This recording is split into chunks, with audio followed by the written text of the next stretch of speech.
복된 성탄절 새벽입니다. 하나님께서 때가 참에 아들을 이 땅에 보내시고 예언된 사역을 이루게 하셨습니다. 오늘 본문을 통해서 성탄의 기쁜 소식에 대해서 다시 한번 감격하고 이 기쁜 소식을 만방에 전하기로 다짐하시는 은혜가 있기를 바랍니다. 누가복음 2장은 예수님의 탄생과 유년 시절을 다루고 있습니다. 이 예수님 탄생 기사가 성경에는 마태복음 1장, 2장 그리고 누가복음 2장에 나오기 때문에 성탄절에는 이 본문을 빠짐없이 묵상합니다. 그런데 누가복음 기사가 마태복음보다 조금 더 자세하고 또 마태복음에는 나오지 않는 것들도 있습니다. 그래서 누가복음 2장을 더 선호하는 경향도 있습니다. 제가 어렸을 때 베들레헴 구유에 누인 아기 예수님에 대해서 연극을 했던 기억이 납니다. 실제로 예수님의 탄생 기사를 재미있는 동화나 이야깃거리로 생각하기 쉽습니다. 그렇지만 실제로 이 땅에서 일어난 그 사건으로 우리가 생각하고 또 바라보아야 됩니다. 구유에 누이신 아기 예수님의 기사, 낭만적인 이야기가 아니라 인간 세상의 비참함이 드러나는 슬프고 가슴 아픈 그런 사건입니다. 1절 2절 말씀 함께 읽어봅시다. 그때에 가이사 아구스도가 영을 내려 천하로 다 호적하라 하였으니 이 호적은 구레뇨가 수리아 총독되었을 때에 처음 한 것이라. 1절에 그때라고 했는데 이때가 바로 예수님이 오신 때입니다. 갈라디아서 4장 4절에 보면 성부 하나님께서 때가 참에 아들을 여자에게서 나게 하셨다라고 했는데 바로 그때입니다. 예수 그리스도의 탄생은 로마의 아우구스투 왕체가 통치하던 때였습니다. 1절에 가이사 아구스도는 로마의 아우구스투스 황제를 가리킵니다. 그의 널리 알려진 이름이 옥타비아누스입니다. 율리우스 카이사르의 여동생의 딸의 아들이 바로 옥타비아누스입니다. 그러니까 옥타비아누스 입장에서 보면 외할아버지의 오빠가 율리우스 카이사르가 됩니다.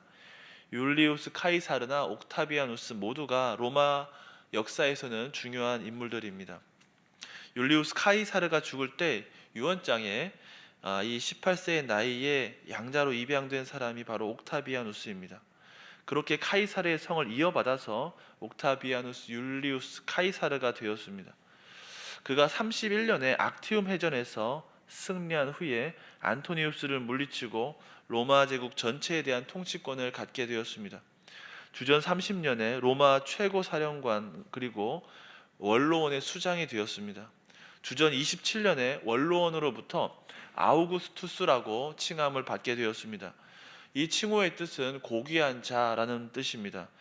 그러니까 거의 신이다 그런 뜻입니다. 이 칭호를 부여받은 후에는 실제로 신적인 존재로 추앙받게 되었습니다. 그리고 죽고 난 이후에는 신으로 숭배되었습니다. 바로 그 가이사 아구스도가 실권을 잡고 얼마 후에 제국의 통치 기반을 다지기 위해서 로마 전역의 세금 징수를 위한 인구조사를 시작했습니다. 주전 28년이나 또 주전 8년 그리고 주전 6년에 기록되었다고 합니다. 그런데 2절에 보면 이 호적은 구레뇨가 수리아 총독되었을 때 한 것이라고 했습니다. 역사가 요세푸스에 의하면 구레뇨 즉 퀴리니우스는 주전 6년부터 수리아의 총독을 맡았다. 주후 6년부터 수리아의 총독을 맡았다라고 기록했습니다. 그래서 이 십몇 년의 연대기 문제가 생기게 됩니다. 나중에 이 문제가 풀리게 되었는데 구레뇨는 주전 12년부터 수리아 최고 사령관을 지냈다는 그런 비문이 나오면서 역사의 문제가 해결되었습니다. 성경 원문에는 총독이라는 말이 없이 그냥 구레뇨가 수리아를 다스렸을 때 이렇게 나와 있습니다. 그래서 아마도 주전 8년 정도에 시행된 호적으로 추정합니다. 그렇다면 예수님이 태어나신 해는 도대체 몇 년이 됩니까? 헤롯 대왕이 주전 4년 6월절 직전에 죽었기 때문에 대체로 주전 4년이나 주전 5년을 생각합니다. 예수님의 탄생이 1년이 되어야 되는데 계산을 잘못해가지고 이 주전 4년 혹은 5년이 되었습니다. 당시 인구조사는 상당히 오랜 기간을 요구한 상당히 큰 국가적인 행사였습니다. 뿐만 아니라 유대인들은 다윗의 인구조사 사건을 알고 있었기 때문에 이 인구조사에 대한 거부감이 매우 컸습니다. 그래서 안 그래도 오래 걸리는 그러한 일이 더 오래 걸리게 되었습니다. 주전 8년부터 시작된 인구조사는 수년이 걸릴 정도로 상당히 오랜 기간 계속되었습니다. 그렇게 예수님의 탄생 시점이 주전 한 4, 5년 정도 됩니다. 로마의 가이사 아구스도 시기를 언급하고 있기 때문에 이 당시의 시기를 잠시만 생각하면 왜 하나님께서 이 시점에 그때에 예수님께서 이 땅에 나게 하셨는지 조금 더 깊이 이해할 수가 있습니다. 구약 말라기 선지자 이후로 약 400년은 하나님의 말씀이 없었습니다. 이 기간을 소위 신구약 중간기라고 합니다. 이 기간에 어떤 일이 있었는지 성경에서는 기록하고 있지 않기 때문에 성경 외의 기록에서 우리가 좀 알 수가 있습니다. 하나님께서 구주 예수님을 이 땅에 보내셨을 때, 그러니까 가이사 아구스도가 다스렸을 때에 이 환경이 복음 전파에 매우 유리하게 될 수 있는 좋은 환경이었습니다. 크게 네 가지 정도를 생각할 수 있습니다. 첫 번째는 예수님이 오셨을 때 사방에 회당이 세워져 있었습니다. 남유다가 망한 후에 유대인들은 사방으로 흩어졌습니다. 그리고 곳곳에 회당을 세웠습니다. 유대인 10명만 모이면 회당을 세웠는데 안식일에는 이 회당에서 예배를 드렸고 또 평일에는 학교로 사용하기도 했고 때에 따라서는 마을 회관과 같은 역할을 감당하기도 했습니다. 예수님께서는 이 회당에서 하나님의 말씀을 가르치기도 했고 바울도 가는 곳마다 이 회당에서 복음을 전했습니다. 가말리알의 제자가 회당에서 설교한다고 하면 모든 회중이 귀를 기울여서 들었기 때문에 이 바울이 복음을 전하기에 매우 적합한 장소가 바로 회당이었습니다. 회당에는 전통적인 유대인 그리고 할례 받고 개종한 이방인 그리고 할례를 받지 않았지만 하나님을 경외하는 이방인들이 있었습니다. 그렇게 회당에 복음을 들어야 하는 많은 이들이 있었습니다. 두 번째는 알렉산더 대왕을 통해서 언어가 통일된 때입니다. 알렉산더 대왕은 그리스 사람이 아니라 마게도니아 사람입니다. 20세의 왕에 오른 알렉산더는 26세에 예루살렘을 정복했습니다. 그리고 정복지에 그리스 문화를 다 이식했습니다. 왜냐하면 그의 스승이 그 유명한 아리스토텔레스였기 때문입니다. 알렉산더의 이 정복을 통해서 언어나 문화가 다 통일되었습니다. 만약에 언어가 통일되어 있지 않다면 초대의 선교사들이 전도에 있어서 많은 어려움을 겪었을 것입니다. 세 번째는 히브리어 성경이 헬라어로 번역된 시점입니다. 예수님이 오셨을 때에는 이미 히브리어 성경이 헬라어로 번역이 마쳤을 때입니다. 그래서 우리 예수님도 70인역, 그러니까 헬라어로 번역된 성경을 가지고 하나님의 말씀을 가르치셨습니다. 알렉산더 대왕을 통해서 헬라어와 또 헬라 문화가 보급되었고 알렉산더 죽은 후에 이 톨레미 2세의 치하에서 성경이 번역되었습니다. 이 성경이 주전 3세기경에 만들어진 유명한 70인역입니다. 유대의 고대 서적인 아리스테아스의 편지에 보면 알렉산드리아 도서관을 만들 때 이 번역에 대한 이야기가 실려 있습니다. 간단하게 말하면 알렉산드리아 도서관에 구약 성경을 비치하고 싶은데 많은 유대인들이나 이방인들이 원래 구약 성경을 읽지 못하는 겁니다. 그래서 번역을 요청하게 되었습니다. 그래서 유대인들 한 지파에 6명씩 72명을 뽑아서 72일 동안 번역 작업을 하게 되었습니다. 그렇게 번역한 것이 70인역입니다. 1의 자리는 떼고 70인역이다 이렇게 말했습니다. 예수님이 오시기 전에 헬라어로 성경이 번역된 것은 아주 중요한 일입니다. 70인역이 있었기 때문에 많은 사람들이 성경을 읽을 수 있었고 예수님이나 제자들도 구약 성경을 헬라어로 인용할 수 있었습니다. 그리고 마지막 네 번째는 로마가 주는 정치적 환경 그리고 안정적인 팍스 로마나의 환경입니다. 주전 2세기까지만 해도 한니발 등의 외세가 로마를 위협했습니다. 그런데 그 이후에는 안정적으로 오랫동안 제국이 운영되었습니다. 이 기간을 팍스 로마나라고 합니다. 로마의 법과 건축 그리고 도로는 선교 여행에 지대한 영향을 미쳤습니다. 로마 법이 있었기 때문에 바울의 로마 시민권도 유효한 것이 되었고 로마의 건축이 있었기 때문에 많은 사람들이 한 자리에 모이게 되었습니다.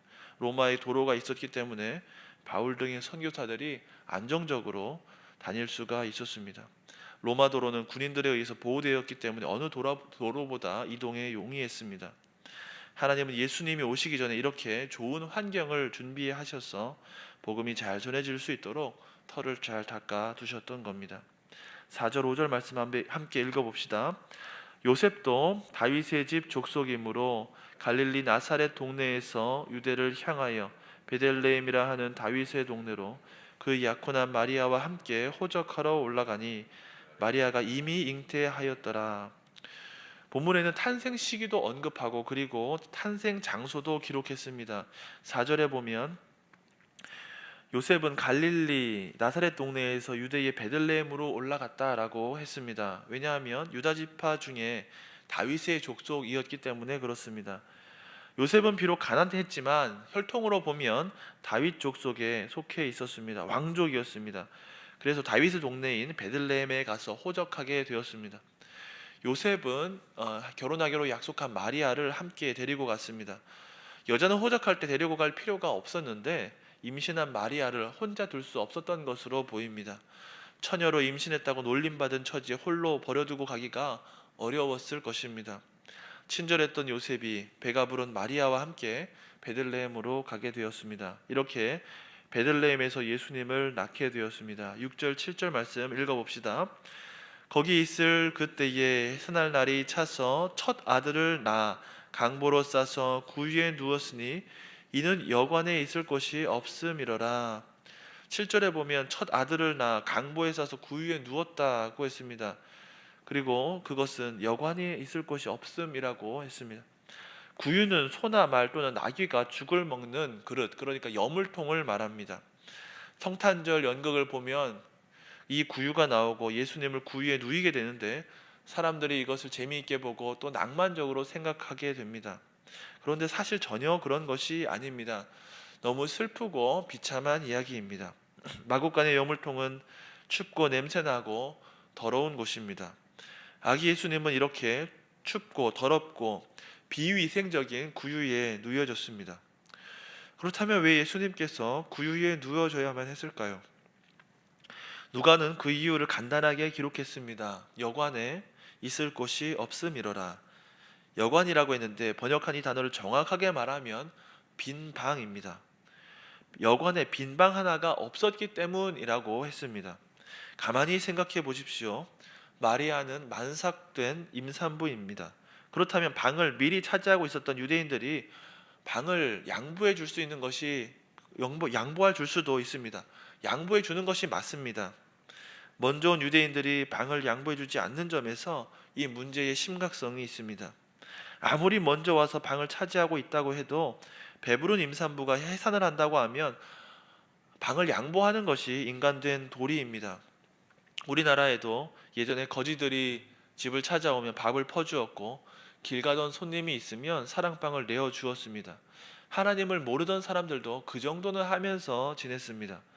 그런데 유대인들은 하나님의 백성이라고 하면서 다윗 왕의 후손과 출산하는 임산부를 그냥 버려두었던 것입니다.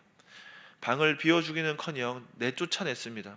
이 방은 내가 미리 와서 차지했기 때문에 자신이 사용할 권리가 있다라고 하면서 자기의 기득권을 내세웠습니다.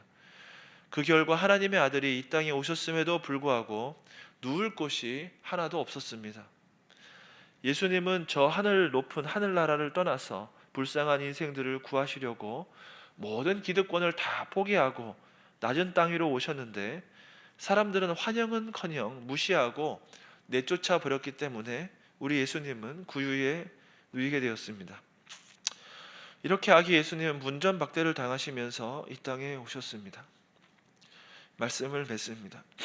우리는 왜 성탄절에 형제 자매를 돌아보고 또 이웃을 돌아봅니까? 죄송합니다. 예수님이 이 땅에 오신 목적을 생각하기 때문입니다. 예수님이 이 땅에 다시 오셨을 때 좋은 곳에 모시겠다라는 그 마음을 가지고 있기 때문이지요. 저는 성탄절을 앞두고 주일을 맞이하면서 봉투를 하나 준비했습니다. 헌금과는 별개로 내 주위에 도울 이웃이 있으면 내가 오늘 돌아봐야겠다 그렇게 생각하면서 주일에 예배를 드리러 나왔습니다. 그리고 주일에 한 형제를 발견하고 또 봉투를 전달했습니다. 사랑하는 성도 여러분, 예수님이 우리를 다시 찾아오시면 우리는 어떤 방을 제공하시겠습니까? 가장 좋은 방을 드려야 하지 않겠습니까? 그 마음을 가지고 우리 곁에 있는 형제 자매를 돌아보시고 또 사랑하고 또 이웃을 섬기며 살아가는 우리 모든 성도님들 되시기를 주의 이름으로 축원합니다. 아멘. 함께 주기도문 하시겠습니다. 하늘에 계신 우리 아버지, 아버지의 이름을 거룩하게 하시며 아버지의 나라가 오게 하시며 아버지의 뜻이 하늘에서와 같이 땅에서도 이루어지게 하소서. 오늘 우리에게 일용할 양식을 주시고 우리가 우리에게 잘못한 사람을 용서하여 준 것 같이 우리 죄를 용서하여 주시고 우리를 시험에 빠지지 않게 하시고 악에서 구하소서. 나라와 권능과 영광이 영원히 아버지의 것입니다. 아멘.